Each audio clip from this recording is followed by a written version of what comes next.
إن ربكم الله الذي خلق السماوات والأرض في 6 أيام ثم استوى على العرش يدبر الأمر ما من شفيع إلا من بعد إذنه ذلكم الله ربكم فاعبدوه أفلا تذكرون إليه مرجعكم جميعا وعد الله حقا إنه يبدأ الخلق ثم يعيده ليجزي الذين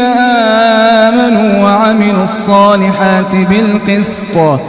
والذين كفروا لهم شراب من